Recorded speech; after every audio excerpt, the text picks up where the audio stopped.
Hi, Liam, and good now whenever and wherever this finds you.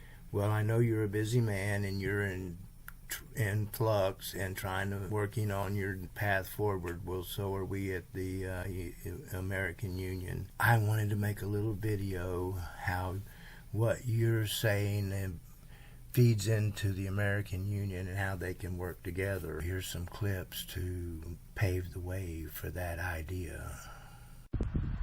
In order to hold as sacred what we truly care most about, we need to liberate ourselves from the stranglehold of the two-party system. Are you looking for a constructive alternative to the two-party system? Since the Civil War, Republicans and Democrats have dominated the political landscape. And what do we have to show for it? An America with over 40 million people living below the poverty line? An America where 2 million of our countrymen wake up behind bars every single day? An America with an enormous military budget and over 800 foreign military bases. The Phoenix Congress is something new for the 21st century, a super PAC dedicated to getting a new social contract for the marginalized millions in America. Our crowdsourced legislative proposal, when enacted, will end poverty with universal basic income, end mass incarceration, reform the criminal justice system, and end the endless wars. It's a blueprint for a better America, one that unites us instead of dividing us. What is sacred to us? It's my favorite question. Do we want to live in a world built to maximize an imaginary number in a bank account, or to optimize for comfort and security at any cost? Or do we want to live in a world where the highest value we organize around is discovering and bringing forward our gifts in service to the beauty and vitality of life? Which of those two paths do you think our children's generation would appreciate more? What's something we could give them that is more valuable than money can buy? Because if we're going to live in a world of godlike technology, and we already do, how can we cultivate the godlike wisdom and love we need to ensure the survival of what we really care about, of what we love?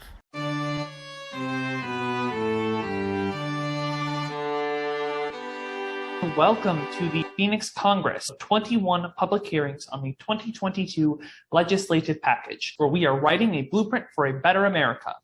This legislative package will end poverty with universal basic income, end mass incarceration with major criminal justice reform, and end the endless wars by bringing our troops home and reducing our military budget. Before starting, I'd like to invite you to join us in reciting the preamble to the Constitution of the United States, to remind us of our duties as Americans and set the intention for what we are trying to do today. We, the people of the United States, in order to form a more perfect union, establish justice, ensure domestic tranquility, provide for the common defense, promote the general welfare, and secure the blessings of liberty to ourselves and our posterity, do ordain and establish this Constitution for the United States of America. With that, I'd like to welcome the delegate from North Carolina's 9th District to continue his testimony on the blueprint for a better America. Thank you, Mr. Chair. For the record, my name is Brian. I'm an organizer with the American Union and a Phoenix Congress delegate in good standing representing North Carolina's 9th District. And another good definition of insanity is the list of things and areas where the Republican and Democratic parties tend to agree the most. They're unspoken agreements like keeping the war machine well-fed, and keeping billionaires happy, and giving special treatment to special interests, and living in the fairy tale that we can have an economy of never-ending growth on a planet of limited resources. Where the two parties agree the most is exactly where we need to question the most, and where they really, really agree the most is that we should keep going along with the two-party system that keeps them and their elites and their owners in power. We as a nation must undergo a radical revolution of values. Martin Luther King was right. We know his I Have a Dream speech. We know his fight for racial equality. He spoke out against the Vietnam War and in favor of universal basic income. Dr. King recognized that widespread economic security would increase human dignity and build stronger families. He identified these as the triple evils of poverty, racism, and militarism. Martin Luther King was right. These are evils. The radical revolution of values, helping the poor, forgiving the sinners, and loving our enemies. to rebirth our democracy and solve our most urgent challenges with structural innovations to our problem-solving capacities.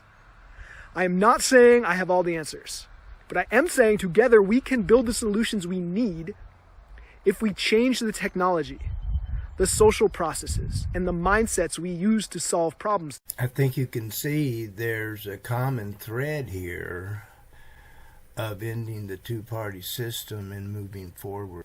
My question to you, Liam, is can the American Union be built into this innovative platform that you're talking about?